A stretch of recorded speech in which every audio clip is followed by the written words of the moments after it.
कभी कभी जीनियस सिर्फ दिमाग की बात नहीं होती, यह अपना रास्ता चुनने की हिम्मत जुटाने के बारे में है। कहानी MIT से शुरू होती है।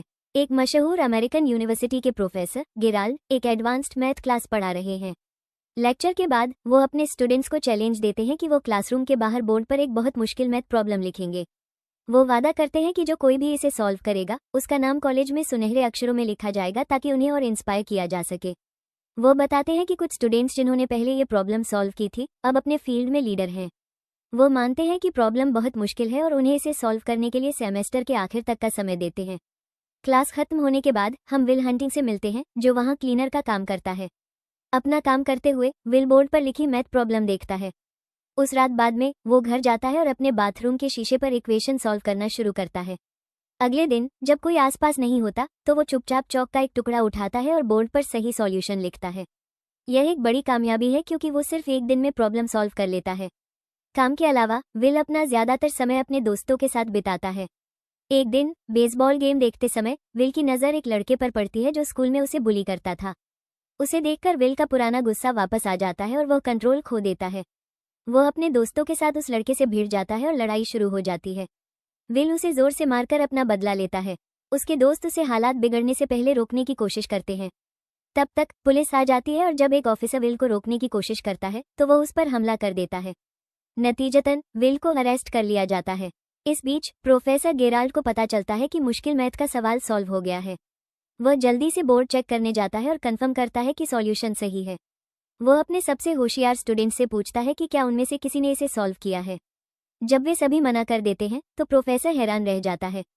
बात तेजी से फैलती है और उसकी अगली क्लास पूरी तरह भर जाती है। हर कोई जानना चाहता है कि वो रहस्यमयी मैथ जीनियस कौन है। प्रोफेसर सॉल्वर से आगे आने को कहते हैं ताकि वो उन्हें इनाम दे सके। स्टूडेंट्स एक दूसरे को देखते हैं लेकिन कोई भी आगे नहीं आता क्योंकि कोई भी क्रेडिट नहीं लेता। प्रोफेसर गेराल्ड बोर्ड पर एक और मैथ प्रॉब्लम लिखते हैं। वो क्लास को बताते हैं कि इसे खुद सॉल्व करने में उन्हें 2 साल लगे। वो पूरे कॉन्फिडेंस से कहते हैं कि पहली प्रॉब्लम सॉल्व करने वाला जीनियस भी इसे इतनी जल्दी सॉल्व नहीं कर पाएगा। उसी समय विल जेल से रिहा हो जाता है। वो अपनी सफाई की नौकरी पर लौटता है और बोर्ड पर नई प्रॉब्लम देखता है। बिना किसी हिचकिचाहट के वो उस पर काम करना शुरू कर देता है। अचानक प्रोफेसर गेराल्ड अपने ऑफिस से बाहर आते हैं और विल को लिखते हुए देखते हैं। उन्हें लगता है कि विल बस मजाक कर रहा है। जैसे ही प्रोफेसर पास आते हैं वो उन्हें रोकने के लिए आगे बढ़ते हैं। विल घबरा जाता है और भाग जाता है। जब गेराल्ड बाद में बोर्ड चेक करता है तो वो सवाल जिसे पूरा करने में उसे 2 साल लगे थे उसे इस जवान आदमी ने सॉल्व कर दिया था। कुछ ही समय में उसे आखिरकार समझ आ गया कि वो सीक्रेट मैथ जीनियस कौन था। काम खत्म करने के बाद विल अपने दोस्तों से मिला और कुछ ड्रिंक्स लेने के लिए एक बार में चला गया। जब उन्होंने पास में कुछ अट्रैक्टिव लड़कियों को देखा तो विल का दोस्त चकी उनके पास गया और उन्हें इम्प्रेस करने के लिए फ्लर्ट करने लगा। चकी ने झूठ बोला और कहा कि वो MIT में पढ़ता है और उस समय जीनियस था। एक और आदमी ने बीच में टोका और पूछा कि वो किस क्लास में है। चकी ने कॉन्फिडेंस से जवाब दिया कि उसने हिस्ट्री पढ़ी है। चकी को एहसास हुआ कि वो झूठ बोल रहा है तो उस आदमी ने उसका मजाक उड़ाना शुरू कर दिया और हिस्ट्री के बारे में मुश्किल सवाल पूछे। चकी को कुछ नहीं पता था और वो चुप रह गया। अपने दोस्त को बेइज्जत होते देख विल ने खुद उस आदमी को चैलेंज किया। विल की याददाश्त बहुत अच्छी थी और वो जो कुछ भी पढ़ता था कभी नहीं भूलता था। उसने साफ फैक्ट्स और तीखी भाषा में जवाब दिया। उस आदमी को पूरी तरह चुप करा दिया। फिर विल ने उसका मजाक उड़ाते हुए कहा कि वो बस एक रिहर्सल किए हुए एक्टर की तरह किताबों की लाइनें दोहरा रहा था। उन्होंने बताया कि उस आदमी ने पढ़ाई पर हजारों डॉलर खर्च किए जबकि उसने वही ज्ञान एक पब्लिक लाइब्रेरी में मुफ्त में सीखा। शर्मिंदा और गुस्से में वो आदमी गुस्से में चला गया। इसके बाद स्काइलर नाम की एक लड़की विल के पास आई और उसे अपना फ़ोन नंबर दिया। उसकी समझदारी और कॉन्फिडेंस से इम्प्रेस होकर उसने उसे फ़ोन करने के लिए कहा। कुछ समय बाद विल ने मजाक में उसका नंबर उस आदमी के साथ शेयर किया जिसने पहले स्मार्ट बनने की कोशिश की थी। इस बीच प्रोफेसर गेराल्ड उस क्लीनर को ढूंढ रहे थे जिसने उनकी मुश्किल मैथ की प्रॉब्लम सॉल्व की थी। कुछ पूछताछ करने के बाद वो विल की कॉन्टैक्ट डिटेल्स हासिल करने में कामयाब रहे। वो सीधे विल की कोर्ट हियरिंग में गए जहां विल पर एक पुलिस ऑफिसर पर हमला करने का आरोप था। विल ने जज के सामने अपना बचाव करने की पूरी कोशिश की। हालांकि जज ने उन्हें याद दिलाया कि उनका पहले से ही चोरी और हिंसा से जुड़ा एक क्रिमिनल रिकॉर्ड है। जज ने कहा कि वो पुलिस ऑफिसर पर हमले को नजरअंदाज नहीं कर सकते। विल को जेल की सजा सुनाई गई और उनकी बेल $4 लाख तय की गई। रकम न दे पाने पर विल को वापस जेल भेज दिया गया। जेल में विल की मुलाकात प्रोफेसर गेराल्ड से हुई जिन्होंने उसे एक डील ऑफर की। गेराल्ड ने बताया कि उसने जज से बात की है और विल को रिहा करवाने में मदद कर सकता है। लेकिन विल को 2 शर्तें माननी पड़ी। पहली शर्त ये थी कि उसे प्रोफेसर गेराल्ड से एडवांस्ड मैथ की पढ़ाई करनी होगी। दूसरी शर्त के मुताबिक उसे रेगुलर काउंसलिंग सेशन में जाना था। विल को ये बात अच्छी नहीं लगी, लेकिन वह जेल में नहीं रहना चाहता था। कोई बेहतर ऑप्शन न होने की वजह से वो दोनों शर्तें मान गया।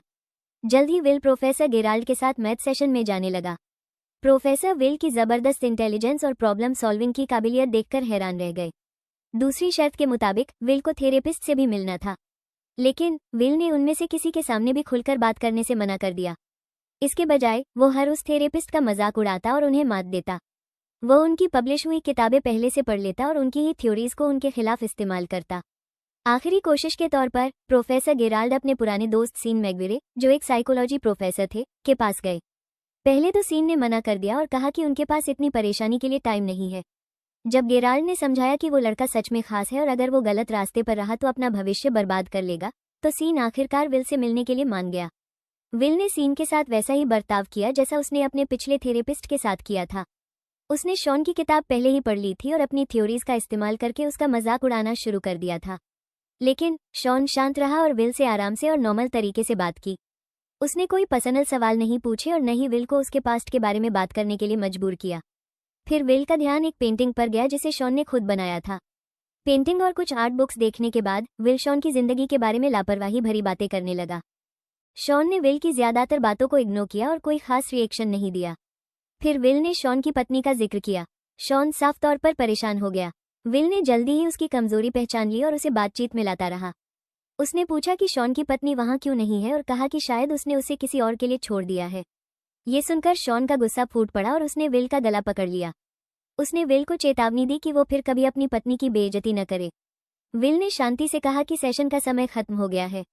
शॉन ने उसे छोड़ दिया और विल यह मानकर चला गया कि उसने एक और थेरेपिस्ट को हरा दिया है। शॉन का गुस्सा देखकर प्रोफेसर गेराल्ड ने मान लिया कि सेशन खत्म हो गए हैं, लेकिन शॉन ने काउंसलिंग जारी रखने के लिए राजी होकर उन्हें सरप्राइज कर दिया। उसने गेराल्ड से कहा कि अगले हफ्ते से विल को रेगुलर अपने पास लाए। सेशन के बाद विल स्काइलर के साथ डेट पर गया। साथ में बिताए समय के दौरान विल को पता चला कि स्काइलर एक बहुत अमीर परिवार से है। उसे ये भी पता चला कि वो हार्वर्ड यूनिवर्सिटी में पढ़ रही थी। उन्होंने एक दूसरे का साथ एंजॉय किया और एक शानदार शाम बिताई। अपनी पहली डेट के आखिर में उन्होंने किस किया। अगले हफ्ते जब विल दूसरे सेशन के लिए वापस आया तो सीन ने उन्हें बाहर बात करने का सुझाव दिया। वो विल को एक पार्क में ले गया और सीरियस बातचीत शुरू की। सीन ने उसे बताया कि उसने विल की पहले कही हर बात पर गहराई से सोचा है। उसने बताया कि विल एक बच्चे की तरह बर्ताव करता है जो अपनी ही बातें पूरी तरह नहीं समझता। उसने ये भी बताया कि विल कभी कभी बदतमीज हो सकता है। सीन ने उसे बताया कि वो समझता है कि विल क्यों खुलकर बात करने से बचता है। उसने कहा कि शायद डर की वजह से उसने विल को चेतावनी दी थी कि अगर उसने कभी ईमानदारी से बात नहीं की तो वो आखिरकार अपनी जिंदगी की अच्छी चीजें खो देगा। अगले दिन विल अपने दोस्त चकी के साथ एक कंस्ट्रक्शन साइट पर काम करने गया। उसने स्काइलर को कॉल करने की कोशिश की, लेकिन वो दूर दूर से लग रही थी और बात करने में हिचकिचा रही थी। विल के तीसरे थेरेपी सेशन के दौरान न तो उसने और न ही शॉन ने एक शब्द कहा। वे पूरे 1 घंटे तक चुपचाप बैठे रहे। चौथा सेशन भी इसी तरह पूरी चुप्पी के साथ शुरू हुआ। आखिरकार विल ने एक मजाक सुनाकर चुप्पी तोड़ी। इसे एक इशारा मानकर शॉन ने धीरे से पूछा कि क्या विल की कोई गर्लफ्रेंड है।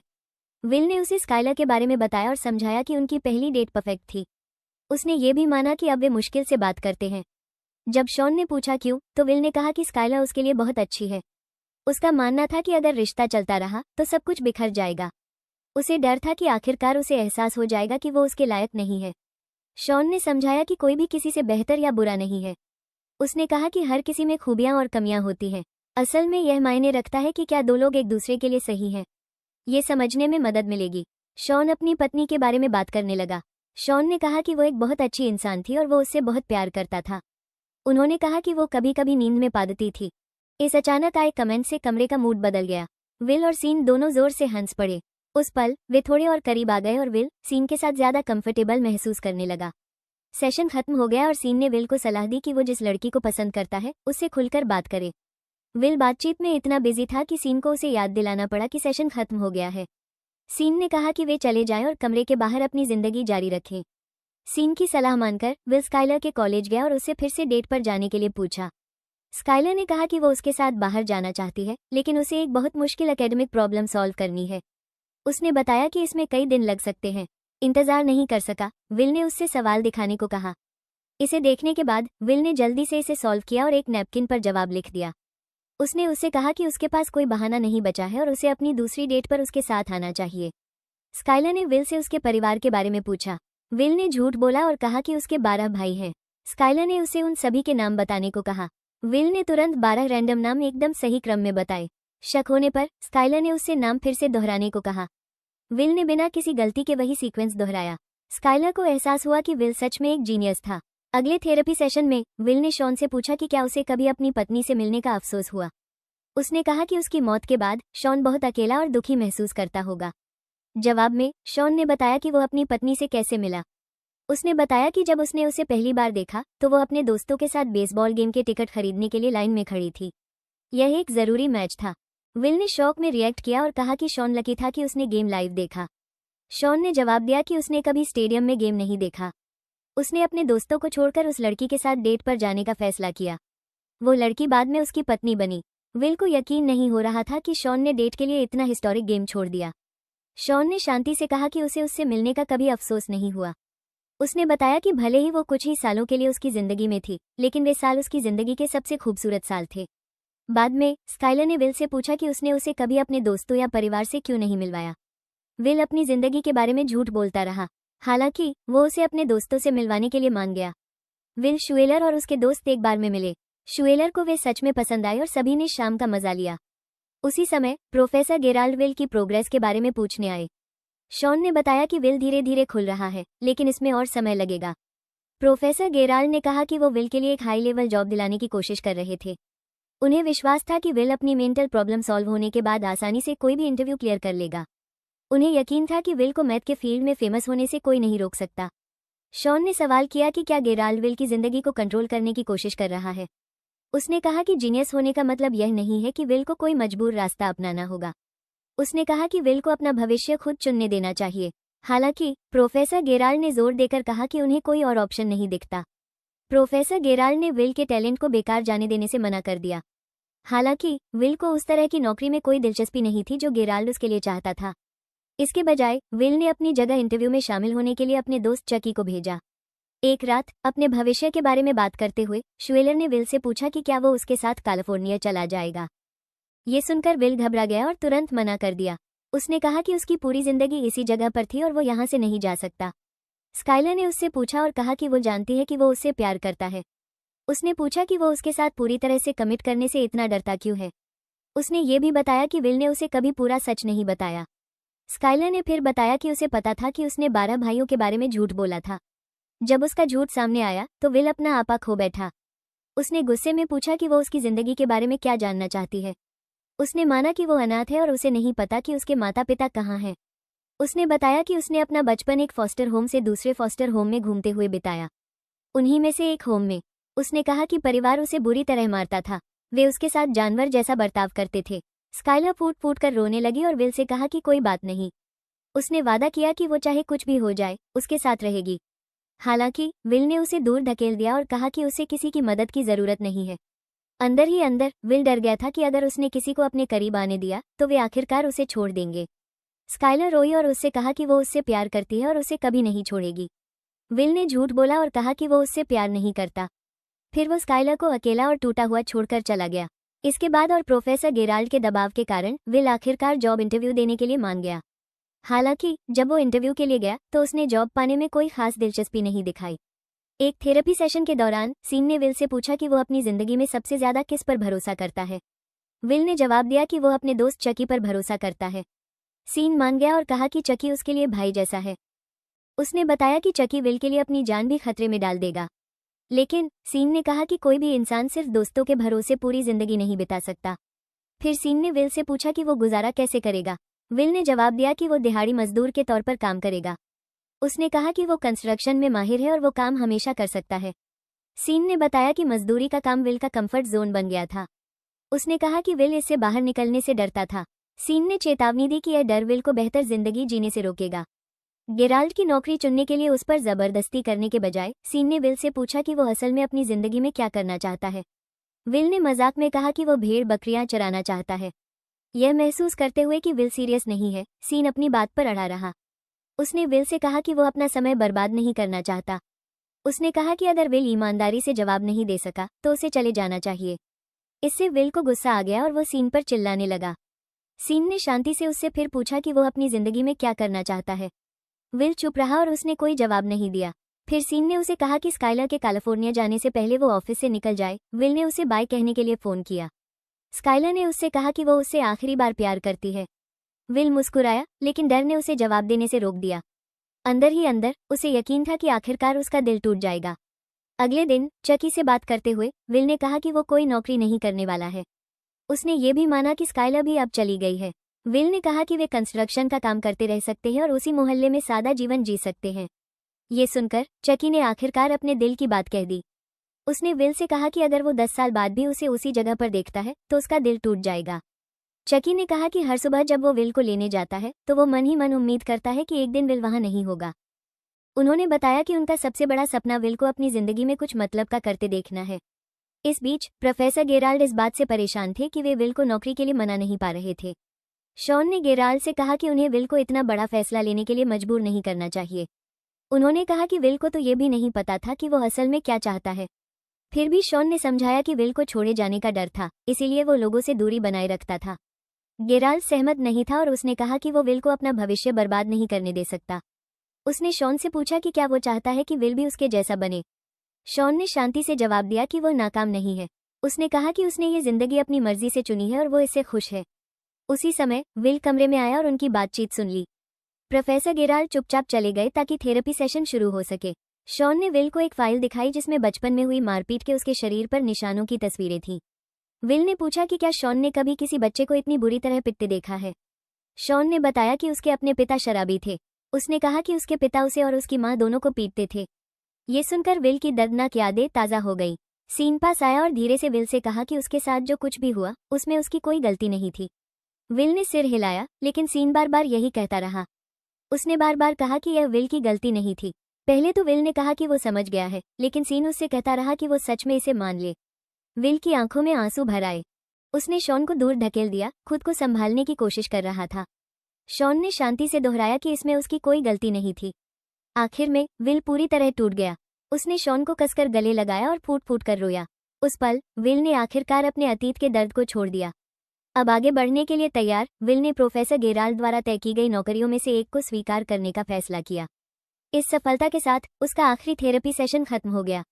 विल ने शॉन से पूछा कि क्या वे फिर कभी बात कर सकते हैं। शॉन मुस्कुराया और उससे कहा कि उसका दरवाज़ा हमेशा खुला रहेगा। विल ने शॉन को आखिरी बार गले लगाया और अलविदा कहा। विल के 21वें जन्मदिन पर उसके दोस्तों ने उसे एक कार गिफ्ट की।